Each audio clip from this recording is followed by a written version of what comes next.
Hi guys, ഇന്ന് ഞാൻ വീണ്ടും ഒരു കുക്കിംഗ് വീഡിയോയുമായിട്ടാണ് വന്നിട്ടുള്ളത്. ഇന്ന് നമ്മൾ പാവയ്ക്ക അച്ചാറാണ് ഉണ്ടാക്കാൻ പോകുന്നത്. അതിനായിട്ട് ആദ്യം വേണ്ടത് ചെറുതായിട്ട് അരിഞ്ഞു വെച്ചിരിക്കുന്ന പാവയ്ക്കയിലേക്ക് ആവശ്യത്തിനുള്ള ഉപ്പും കുറച്ച് വിനെഗറും ഒഴിച്ച് ഒരു അരമണിക്കൂർ മാറ്റി വയ്ക്കാം. മാറ്റി വെച്ച് ഒരു അരമണിക്കൂറിന് ശേഷം നമുക്ക് പാവയ്ക്കയിൽ അപ്പോഴത്തേക്കിനും വെള്ളം ഇറങ്ങും. ആ വെള്ളം പിഴിഞ്ഞെടുത്ത് പാവയ്ക്ക മാറ്റി വെക്കാം. അതിനുശേഷം നമുക്ക് ഒരു ലേശം പുളിയെടുത്ത് ഒന്ന് കുതിരാൻ വയ്ക്കാം. നമുക്ക് പുളിവെള്ളം അച്ചാറിന് വേണം, അപ്പോൾ അതൊന്ന് മാറ്റി വയ്ക്കാം. അതിനുശേഷം നമുക്ക് ഒരു പാൻ എടുക്കാം. പാനിലേക്ക് ആവശ്യത്തിന് എണ്ണ ഒഴിച്ചിട്ട് നമുക്ക് ഈ അരിഞ്ഞു വെച്ചിരിക്കുന്ന പാവയ്ക്ക ഒന്ന് വറുത്തെടുക്കണം. അപ്പോൾ ആ പാവയ്ക്ക എണ്ണയിലേക്കിട്ട് നമുക്കതൊന്ന് മൂപ്പിച്ചെടുക്കാം. പാവയ്ക്ക വറുത്തിട്ട് അച്ചാറിടുമ്പോൾ ടേസ്റ്റ് കൂടുതലാണ്. ഇപ്പോൾ ഇതാ കണ്ടില്ലേ, പാവയ്ക്ക അത്യാവശ്യം നന്നായിട്ട് മൂത്ത് വന്നിട്ടുണ്ട്. അപ്പോൾ എണ്ണയിൽ നിന്ന് നമുക്ക് മൊത്തം കോരിയെടുത്ത് മാറ്റി വയ്ക്കാം.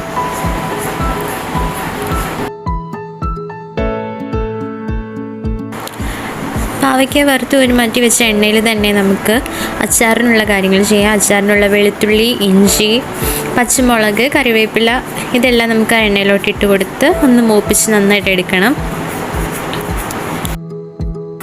ആ ഇഞ്ചിയുടെയും വെളുത്തുള്ളിയുടെയും ഒക്കെ ഒന്ന് പച്ചമണം മാറുന്ന വരെ ഇത് നമുക്ക് ഇളക്കി കൊടുക്കേണ്ടതായിട്ടുണ്ട്. അങ്ങനെ ഇളക്കി കൊടുത്തതിന് ശേഷം നമുക്ക് പൊടികൾ ഓരോന്നായി ഇട്ട് കൊടുക്കാം. ആദ്യം തന്നെ ഇതിനാവശ്യമായിട്ടുള്ള ഉപ്പ് കുറച്ച് ചേർക്കുക. അതിനുശേഷം നമുക്ക് മുളക് പൊടി ചേർക്കാം.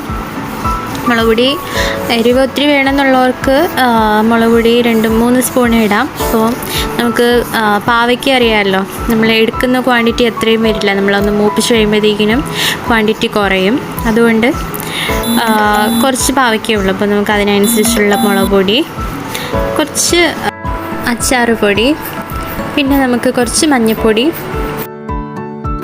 പൊടികളിട്ടതിന് ശേഷം നമുക്ക് മാറ്റി വെച്ച് നമ്മുടെ പുളിവെള്ളം ഇതിലേക്ക് ഒഴിക്കാം. പുളിവെള്ളം കൂടി ഒഴിച്ച് തിളച്ച ശേഷം നമുക്ക് ഈ മൂപ്പിച്ച് വെച്ചിരിക്കുന്ന പാവയ്ക്കയും കൂടി ഇട്ട് നമുക്ക് ചേർത്ത് ഒന്ന് ഇളക്കി കൊടുക്കാം.